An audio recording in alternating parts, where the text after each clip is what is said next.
હવે જુઓ, આજે એક નવો પાઠ શરૂ કરીએ છીએ આપણે. સ્ક્રીન દેખાય છે ને બધાને?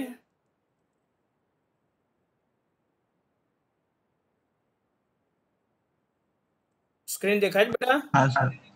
ઓકે.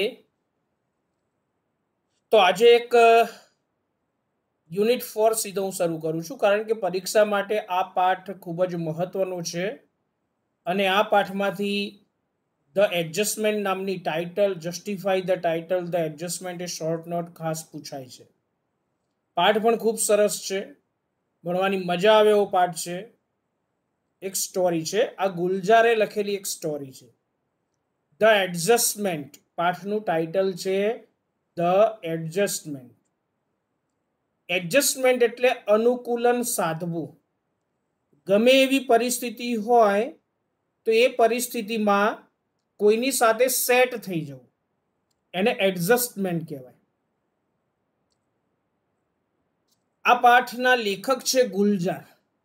અહીંયા ગુલજાર પોતાના નાના નાનીની વાત કરે છે. નાના અને નાની કોને કહેવાય?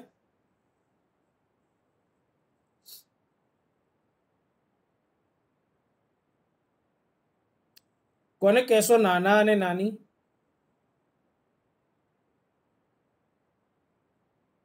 કોઈને ખબર નથી? અવાજ નતો આવતો સર તમારો, હવે આવ્યો. હવે આવ્યો અવાજ. નાના અને નાની કોને કહેવાય?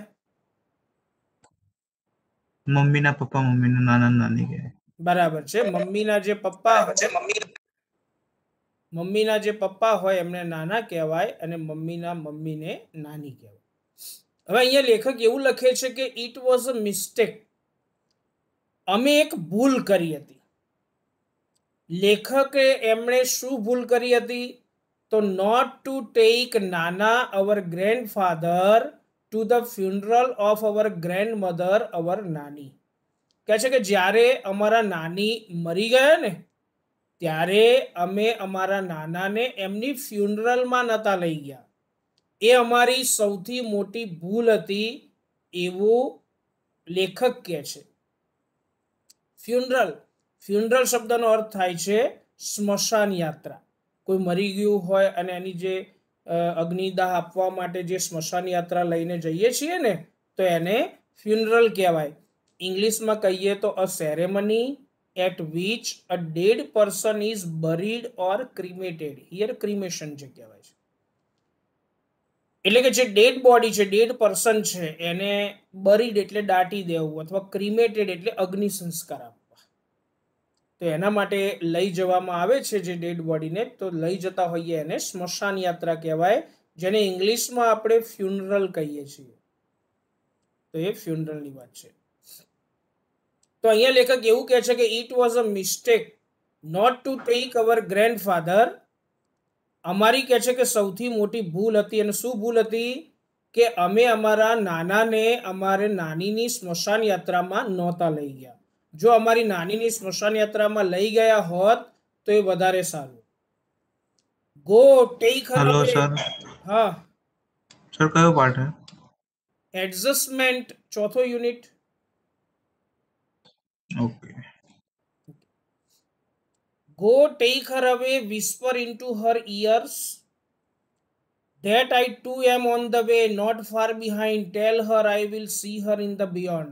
આ નાના બોલે છે. જ્યારે નાનીની સ્મશાન યાત્રા કાઢવાની હતી ત્યારે નાનાએ શું કહ્યું?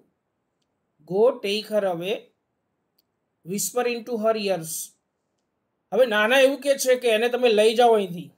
નાના પોતે સાથે સ્મશાન યાત્રામાં આવ્યા નહીં, કારણ કે નાના અને નાની બંને પોતાના જે અડધી સદી કરતાં પણ વધારે સમય એટલે 50 વર્ષ કરતાં પણ વધારે નાના નાનીએ બંને પોતે એક સાથે વિતાવેલા હતા. હવે આટલો બધો સમય એકબીજાની જોડે રહ્યા એટલે બંને એકબીજા સાથે લાગણીના સંબંધોથી જોડાઈ ગયા હતા. બંને એકબીજા વગર હવે રહી શકે એમ હતા નહીં. એટલે જ્યારે નાની મરી ગયા ત્યારે નાનાને ખૂબ જ આઘાત લાગ્યો. એ એમની સ્મશાન યાત્રામાં જવા માટે પણ તૈયાર નથી અને શું કહે છે કે જાઓ એને લઈ જાઓ. અને બીજું નાના શું કહે છે? I too am on the way. નાનીને કહી દેજો કે હું પણ રસ્તામાં જ છું. નોટ ફાર બિહાઇન્ડ, અને એનાથી બહુ દૂર નથી. Tell her I will see her in the beyond. Beyond એટલે પરલોક. એને કહી દો કે હું એને પરલોકમાં મળીશ, એનાથી બહુ દૂર નથી, એની પાછળ પાછળ જ આવું છું, એવું નાના દુઃખના ભાવથી કહે છે, ખૂબ જ દુઃખમાં કહે છે. With heavy hearts. With heavy hearts એટલે ખૂબ જ ભારે હૃદય જેને કહેવાય, ખૂબ જ દુઃખી થઈને. વિથ સોરો જેને કહેવાય. તો with heavy heart we hoisted nani's bier over our shoulders. ખૂબ જ ભારે હૃદય દુઃખી થઈને અમે શું કર્યું? હોઇસ્ટેડ. હોઇસ્ટેડ એટલે ખભા ઉપર જે નનામી ઉપાડીએ છીએ ને, જે ડેડ બોડી હોય, ડેડ બોડીને જે નનામીમાં બાંધેલી હોય, જેને આપણે ઠાઠડી કહીએ છીએ, તો એ ખભા ઉપર ઉપાડીએ એને શું કહેવાય? હોઇસ્ટેડ કહેવાય. ઊંચકવું જેને કહેવાય, ખભા ઉપર ઊંચકવું. અમે શું કર્યું? નાનીની જે બિયર હતી, બિયર એટલે ઠાઠડી જેને કહેવાય, જે મૃતદેહને સીડી જેવું હોય ને એમાં આપણે બાંધીએ છીએ ને, એને બિયર કહેવાય. A support made of thick bamboo sticks on which a dead body is placed.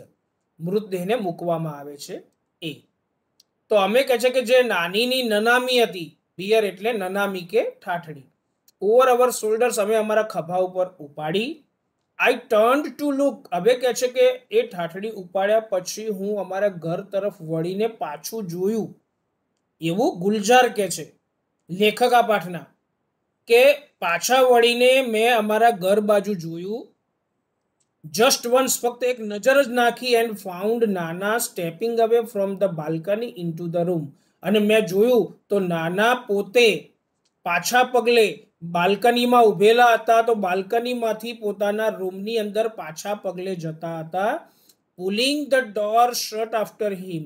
અને રૂમમાં ગયા પછી એમણે જોરથી બારણું બંધ કરી દીધું. કારણ કે નાનીની જે આ દુઃખની વિદાય છે, એ વિદાયને નાના પોતે સહન કરી શકે એમ નહોતા, એ જોઈ શકે એમ જ નહોતા. કારણ કે અડધી સદી કરતાં પણ વધારે સમય એકબીજાની સાથે વિતાવ્યો હોય, જીવનમાં ઘણા બધા સુખ અને દુઃખ પણ જોયેલા હોય, અને એવા સમયે આપણો એક સાથી આપણાથી છૂટો પડે એ કોઈને પણ ના ગમે. નાનાને પણ એનું ખૂબ જ વધારે દુઃખ હતું.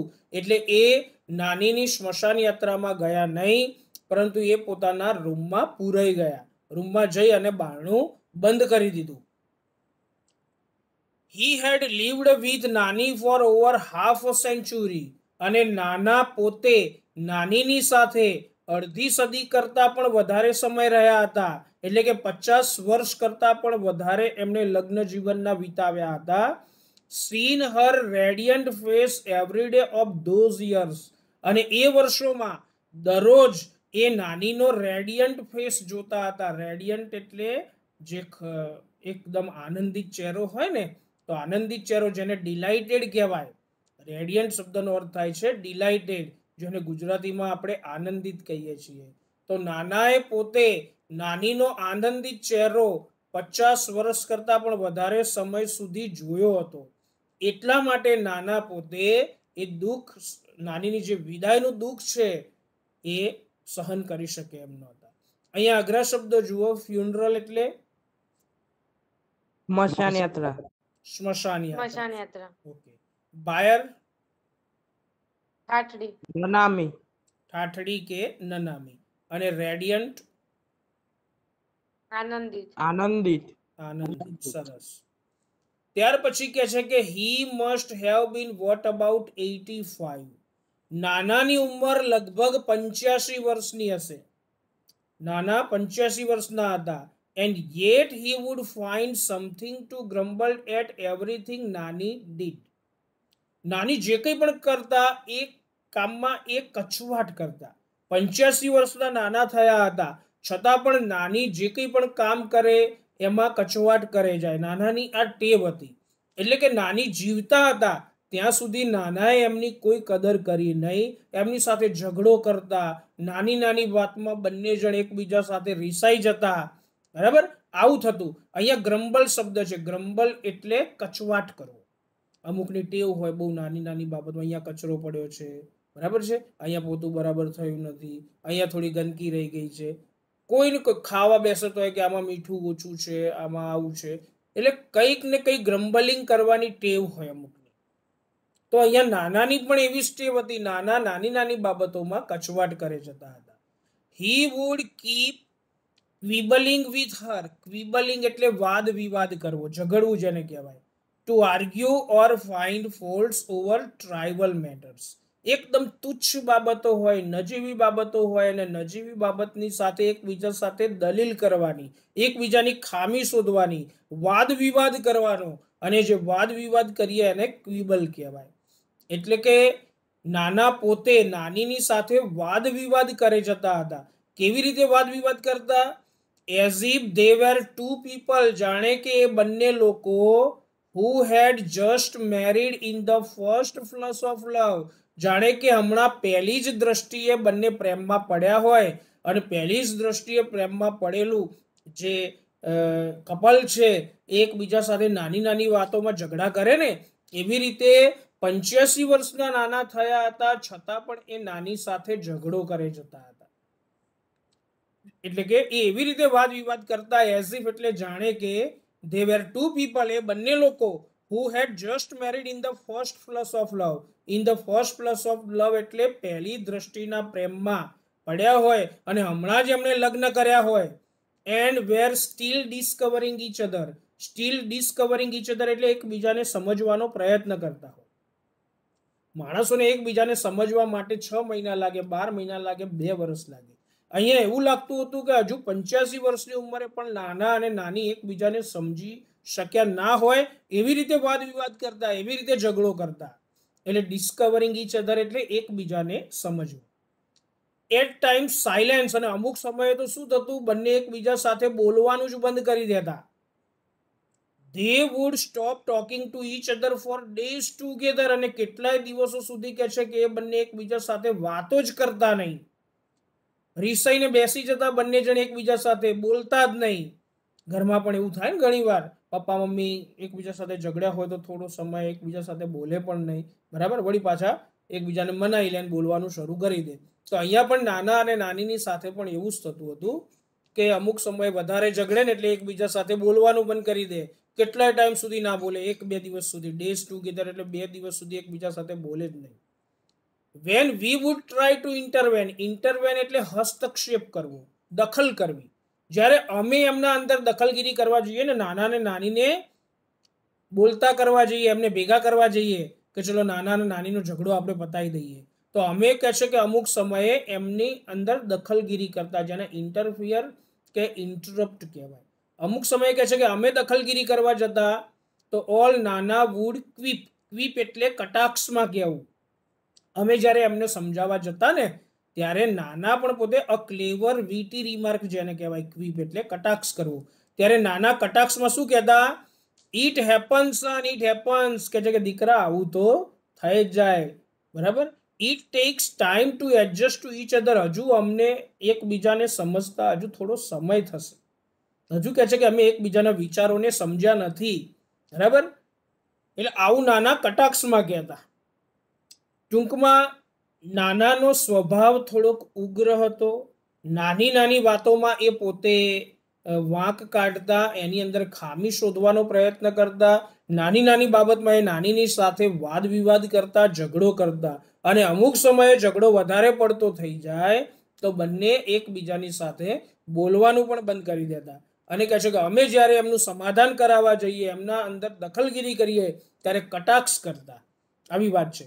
ચલો, ક્વિબલિંગ એટલે બેટા વાદ વિવાદ કરવો. વાદ વિવાદ કરવો. ઇન્ટરવેન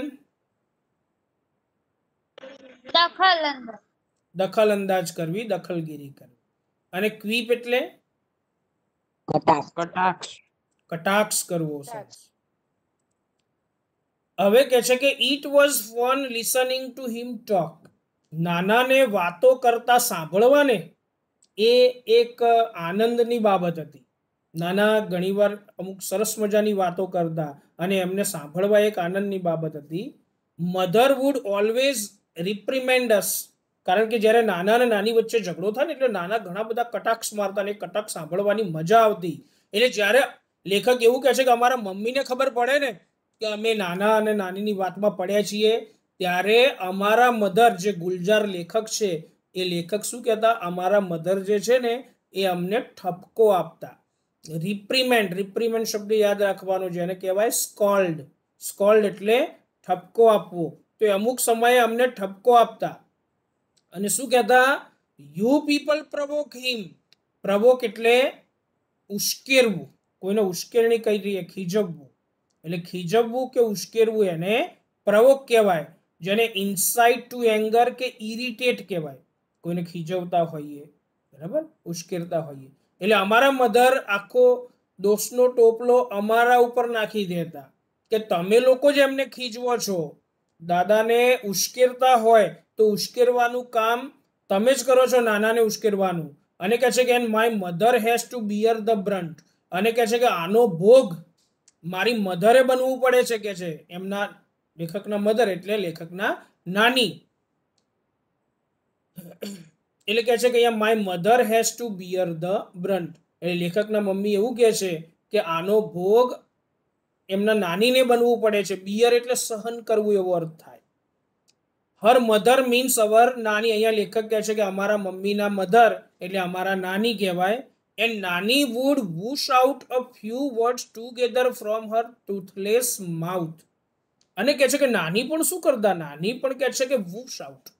વૂશ આઉટ શબ્દનો અર્થ શું થાય, તો મોઢામાં દાંત ના હોય, અને મોઢામાં દાંત ના હોય અને વ્યક્તિ બોલે ને એટલે મોઢામાંથી હવા પણ નીકળે અવાજની સાથે સાથે. એટલે જે ગરડું મોઢામાં દાંત ના હોય એવું વ્યક્તિ જે બોલતું હોય ને એને વૂશ આઉટ કહેવાય. તો નાની પણ કહે છે કે પોતાના ટૂથલેસ માઉથમાંથી, અહીંયા ટૂથલેસ છે એનો અર્થ થાય દાંત વગરના, મોઢામાંથી એ પણ થોડુંક કંઈક બોલતા. Be grateful that I gave you 2 grandsons. અને એ નાનાને કહેતા કે તમારે મારો આભાર માનવો જોઈએ કે મેં તમને 2 પૌત્રો આપ્યા છે. ગ્રેન્ડસન્સ એટલે એમના પૌત્રો, એમની છોકરીના છોકરા 2 જણ, એટલે કે 2 પૌત્રો આપ્યા છે. Now for the love of God just shut up.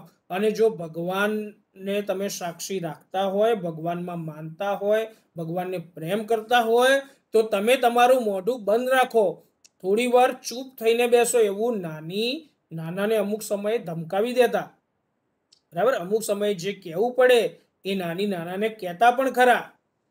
My mother and I were at a very young my brother and I were at a very young impressionable age when our father married a second time. હવે લેખક એવું કહે છે કે અમે ખૂબ જ નાના હતા, ઇમ્પ્રિઝનેબલ એજમાં હતા. ઇમ્પ્રિઝનેબલ શબ્દનો અર્થ થાય છે સંવેદનશીલ, જેને રિસેપ્ટિવ કે સેન્સિટિવ. અમે કહે છે કે ખૂબ જ સંવેદનશીલ ઉંમરમાં હતા. અ વેરી યંગ ઇમ્પ્રિઝનેબલ એજ એટલે કે હજુ બધી ખબર ના પડે એવી, ના સમજ જે કહીએ ને આપણે, પુખ્ત વયના ના હોય એવું, એને ઇમ્પ્રિઝનેબલ કહેવાય, બહુ સમજણ ના પડતી હોય. એટલે કહે છે કે હું અને મારો ભાઈ બંને ખૂબ જ નાના હતા, સંવેદનશીલ અવસ્થામાં હતા. એવા વખતે મારા પિતાજીએ બીજા લગ્ન કર્યા. He would often arrogantly parade into the house with his new wife. અને મારા પિતાજી ઘણીવાર પોતાના નવા પત્નીની સાથે અમારા ઘરમાં એક સાથે ગર્વભેર આવતા. એરોગેન્ટલી એટલે ગર્વભેર, પરેડ એટલે એમના ફાધર અને એમના બીજા પત્ની બંને એક સાથે ચાલતા હોય ને તો એને શું કહેવાય, પરેડ કહેવાય. Parade into the house. આપણે પરેડમાં જોઈએ છીએ ને બધા સૈનિકો એક સાથે કદમ કરતા હોય તો એને પરેડ કહેવાય. એટલે કોઈ પણ 2 કે તેથી વધારે વ્યક્તિઓ એક સાથે ચાલતા હોય તો એને પરેડ કહેવાય. તો મારા પિતાજી પણ પોતાની નવી પત્નીની સાથે અમારા ઘરમાં એક સાથે આવતા. Mother was helpless. લેખક એવું કહે છે કે પરંતુ આ બધી બાબતમાં મારા મધર જે હતા એ મારા મધર લાચાર હતા. હેલ્પલેસ એટલે લાચાર હો. There was nothing she could do about it. અને મારા પિતાજીએ બીજી વાર લગ્ન કર્યા તો એમાં મારા મમ્મી કહે છે કે કશું કરી શક્યા નહીં, કારણ કે એ મારા પિતાજીની સામે કે એમના વિરોધમાં ક્યારે કશું બોલી શકતા નહોતા. એ એકદમ સીધા હતા. એટલે ક્યારે કહે છે કે એમણે મારા પિતાજીને કશું કહ્યું નહોતું એટલા માટે એમણે બીજી વાર લગ્ન કર્યા અને એમની પત્નીને લઈને આવતા અમારા ઘરે. બટ નાની ફોટ વિથ હર, લેખકના મમ્મી નતા બોલતા પરંતુ લેખકના નાની જે છે એ એમની સાથે ઝઘડો કરતા. And scooped the two of us into her arms, અને શું કરતા અમારા નાની, અમે બંને જે ભાઈઓ હતા ને એ અમે બંને ભાઈઓને એ સ્કૂપ્ડ એટલે તેડી લેવું, જેને કહેવાય ઉઠાવી લેવું, પીકઅપ અથવા કલેક્ટ, કેડમાં બેસાડી લેવું અથવા હાથમાં તેડી લેવું, તો એને સ્કૂપ કહેવાય. એટલે જ્યારે પણ મારા પિતાજીના બીજા પત્ની આવતા ને ત્યારે મારી મધર તો કશું બોલતા નહીં, પણ નાની એમની સાથે ઝઘડો કરતા અને અમને બંનેને તેડી લેતા એ રહે. And brought us into her house, અને નાની એમના ઘરે અમને લાવી દેતા. સેઇંગ, એવું કહીને શું કહેતા, you want to rot here, મારી મધરને મારા નાની કહેતા કે you want to rot here, do so, તારે કહે છે કે અહીંયા પડ્યા પડ્યા સડવું હોય તો આ ઘરમાં તું પડી પડી સડ, પણ કહે છે કે આ બંને છોકરાઓને હું આ ઘરમાં રહેવા દેવાની નથી. એટલે કે મારા જે પિતાજી જ્યાં રહેતા ત્યાં અમે બધા રહેતા, લેખક એવું કહે છે. અને જે વખતે એમના બીજા પત્નીને લઈને આવતા ત્યારે અમારા નાની એમની સાથે ઝઘડો કરતા અને એમને બંનેને તેડી લેતા અને કહેતા કે you want to rot here. Rot શબ્દનો અર્થ થાય છે પડ્યા પડ્યા સડવું, જેને કહેવાય, બ્રેક ડાઉન અથવા ગો બેક. તો એ કહેતા મારી મધરને કે તારે અમારી સાથે ના આવવું હોય અને તારે અહીંયા પડ્યા પડ્યા સડવું હોય તો તું સડ, but I am not letting my grandchildren stay here. શું કહે છે કે હું મારા જે પૌત્રો છે બંને એમને અહીંયા રોકાવા દેવાની નથી. શા માટે? To get thrashed by their stepmother. Stepmother એટલે સાવકી માં, જે પારકી માં હોય ને, સાવકી માં, અપર માતા જેને કહેવાય, the wife of the person's father but not the person's mother, એટલે અપર માતા કહેવાય. તો જે સાવકીમાં છે, સાવકીમાં મારા બંને પૌત્રોને મારે, તો મારા બંને પૌત્રોને ત્યાં માર ખાવા માટે હું અહીંયા રહેવા દેવાની નથી. બંનેને નાની એવું કહેતા કે હું મારા ઘરે લઈ જાઉં છું. અહીંયા થ્રેશ એટલે ફટકારવું, જુડવું એવો અર્થ થાય. આપણે થ્રેશર આવે છે ને, ગામડામાં જોયું હોય તો ઘઉં ને એવું બધું સાફ કરવા માટેનું થ્રેશર આવે છે. એ થ્રેશરમાં શું થાય, જે ઘઉં છે એને જુડવામાં આવે, બરાબર, એમાંથી પછી કચરો સાફ થઈ જાય. તો એ થ્રેશ એટલે જુડવું, એના ઉપરથી થ્રેશર બન્યું છે. અહીંયા થ્રેશ્ડ એ ભૂતકાળ છે. તો કહે છે કે મારા બંને પૌત્રોને અહીંયા એની અપર માતા સાવકી માં દ્વારા એમને માર ખાવા દેવા અહીંયા રાખવાના નથી. એટલે આ બંને પૌત્રોને હું મારી સાથે લઈ જાઉં છું. હવે અહીંયા જુઓ બેટા, રિપ્રીમેન્ડ એટલે ઠપકો આપો. પ્રવોક એટલે ખીજવવું. ચીડવવું, ખીજવવું. ઇમ્પ્રેઝનેબલ, સંવેદનશીલ.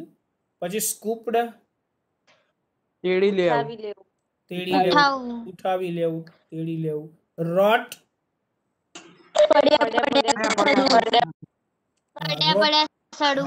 પડ્યા પડ્યા સડવું. અને સ્ટેપ મધર એટલે અપર માતા, સાવકી માં, પારકી માં, એને સ્ટેપ મધર કહેવાય છે. હવે એક છેલ્લો પેરેગ્રાફ આપણે જોઈ લઈએ એટલે આજનું કામ આપણું પૂરું થાય. If anyone got her way with nana, it was nani. જો નાના પાસેથી કોઈ કામ કઢાવી શકતું હતું તો એ બીજું કોઈ નહીં, નાની પોતે જ નાના પાસેથી કોઈ પણ કામ કઢાવવું હોય તો કઢાવી શકતા હતા. She would tell it to his face, અને નાની પોતે મોઢા ઉપર જ નાનાને જે કહેવું એ કહી દેતા. શું કહેતા કે you will regret it the day I die. નાનાને કહેતા કે જુઓ અત્યારે તમે મારી સાથે વારંવાર ઝઘડો કરો છો ને, પણ જે દિવસે હું આ દુનિયામાં નહીં હોઉં, જે દિવસે હું મરી જઈશ, એ દિવસે તમને પછતાવો થશે. અહીંયા રિગ્રેટ શબ્દ છે અને રિગ્રેટ શબ્દનો અર્થ થાય પછતાવો થવો. જે દિવસે હું આ દુનિયામાં નહીં હોઉં એ દિવસે તમને પછતાવો થશે. You don't speak with the mother of this two children. તમે આ બંને બાળકોના મમ્મીને બોલાવતા નથી ને, તમારી પોતાની એકની એક દીકરી છે અને એને તમે બોલાવતા નથી. પણ જે દિવસે